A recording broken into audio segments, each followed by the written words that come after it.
Tole egaa kabajamtoota fi jaalatamtoota hordoftoota tiiktaakii kiyyaa akkam jirtu ani nagaa guutii galanni kiristoos itti haa tolu akkam fayyuma keessanii obboloota koo mana madaamii kan jirtanii egaa gadda keenyas kan walii gaddinu numadha gammachuu keenyas kan walii gammannu numadha kanaaf iyyuu mee akkam jirtu dhukkuba keenyas kan walii beeknu nuyidha egaa ijoolleen baay'een dararamanii hojjetanii qarshiin argatanii akkasumas immoo madaamuun isaanii hojiillee itti fe'anii baay'ee ijoollee boo'ati jiran egaa argaati jirra waaqayyo isaaniif haa ga'u egaa of jijjiiranii maatii isaanii jijjiiruudhaaf jedhanii akkasumas dararaanii fi beeluun dhoowwuun rakkinni adda addaa isaanirra ga'ati jira egaa rabbi isaan haa gargaaru nutis immoo viidiyoota isaanii sheer duwit koppii linkii gochuudhaan dhimma seerri ilaallatu biraan geenyee fi imbaasiin deemee ijoollota kana akka sakatta'uu fi rakkina isaan jiran keessaa akka isaan baasuuf yeroo marumayyuu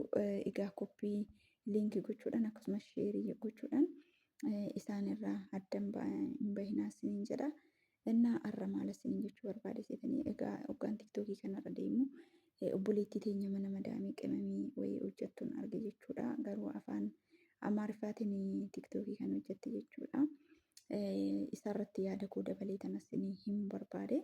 Kanaafis maal jettee nyaata natu hojjetaa, uffata natu miiccaa, akkasumas immoo makiinaa nan dhiqaa, akkasumas immoo iddoos natu xaraga jettee hojii mana guddaa tokkicha guutuusaa anumatu hojjetaa jettee akkas jettee ijoolleen baay'een immoo jalatti koomentii barreessanii fi maaliif hojii kan xibbaqaan hojjetu makiinaa dhiquu akkasumas iddoo xaraguu maaliif ati xaradda jedhanii koomentii kennanii fi ishiin immoo as deebitee koomentii sana mormaa turte jechuudha. Maaliif namni yeroo tokko koomentii dhayyuu yeroo nama barreessu wanna salphaas itti fakkaatina.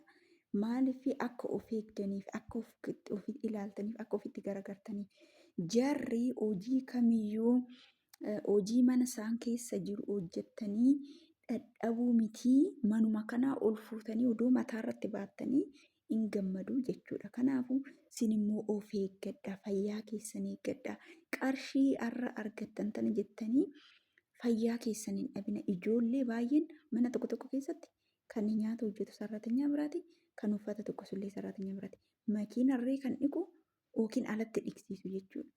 Oddoo nama lamaan okkee xaraguun hin danda'ama rakkoon qabu. Maaliif hojii kana hunda ofitti gadi feetu maaliif hin dubbatan mirga keessan maaliif hin dubbatan keessattuu warri nyaata sirriitti dandeessan nyaatan qofa galuu hin dandeessu. Warri immoo xidaatii sirriitti beektan akkasitti illee galuu dandeessu. Maaliif hojii hundumayyuu kan ofitti feetan jechuudha.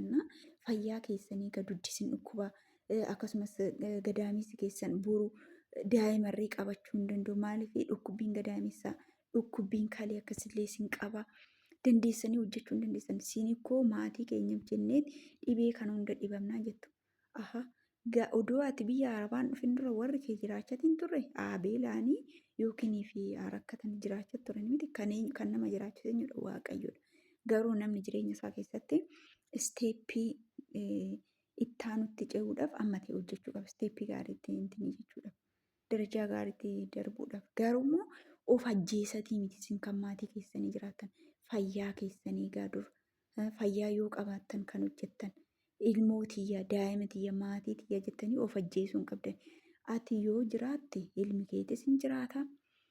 Ati gaafa duutes daa'imni kee hin jiraatti. Atis duute warri kee hin jiraata. Ati jiraatteedhaaf wanni isaan jiraachistu miti. Qarshii ammatee kennitee isaan gargaaruu dandeessa. Ati garuu dura jiraachuu qabda. Waan hunduma dura ofii keetii of eeguu qabda. Fayyaa kee eeguu qabda. Hojii kana hunda sitti fe'ame maaliif isaammoo maaliif koomentii natti barreessitu jetti. Koomentii namni isinii barreessu koo waan gaariidha. Ani amma nama lamaan hojjanna mana kanatti maallaan jette madaamin ta'e. Wanna ta'e baadhatii gadi baasadhaan hin jette waan ulfaatu wayiiti. Aaraa nu hin dandeenyu. Dudda keenya nu cita.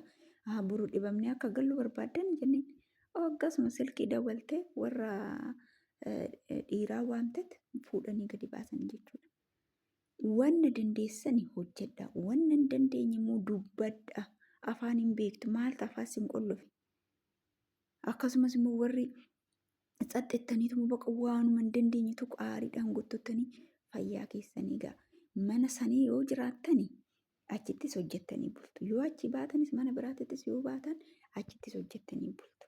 Konfiidensii qabaadhaa. Ofii keessanitti amanamummaa ofitti qabaadha. Eessumayyuu yoo dandeenye waaqayyoon afaan ta'e hojjedhee tanan bula jedhaati of amansiisaa.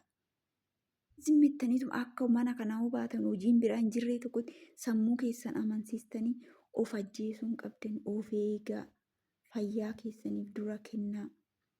Yaa ijoollee baay'een qubni qeensa isaanii kilooroksiidhaan luqqa'ee qeensirraa badee lukni qeensaa lukarraa ka'ee fuulli isaanii gubatee bifti isaanii jijjiiramee namni tokko mana tokko kan taa'u yoo sirriitti hojiin ta'ee fi walii galanii haa hojjetu. Amma kinoo biyya Saawud Arabiyaatti mucayyoo yeroo darbe duute kinoo isheen ofan jijjiira maatii kootan jijjiira jettee bakka waaqayyoon eeyyamne karaa kanaan dabarta jedheeni guyyaa waaqayyo nama barreesse namni kamiyyuu kan du'u mucayyoo sun boqattee jirti kinoo. Warri ishiin jiraatanii re'am hin jiraatu bakka maal godhure kan nama jiraachisu waaqayyoodha. Kanaafuu of eeggadhaa, of jaaladhaa, eenyuma duraa qarshiin hojjettan kun siniif gaafa sin ofirraa aftanii nama biraa kan qarqaaru qabdu. Maaliif of ajjeestu? Maaliif madaamni keessan dhugaa sin gidirsitu? Maaliif jalaa jettu? Maatii keessanitti bilbiladhaa. Maatiin keessan dallaala sin ergisanitti asiniin ookiniif immoo ejinsii sin ergisan sin yaa gaafatu. Hin callisinaa. Iddoo jirtanitti immoo gonkumaa yeroo maraa waaqayyoon keessan kadhadhaa. Waaqayyo sin faanaa jiru warri gidirfamaatii jirtan ammarree. Inni dubbatadhaa hin sodaatina. Afaan keessan kun arrabni keessan kun wanna hundumaa sinii sirreecha.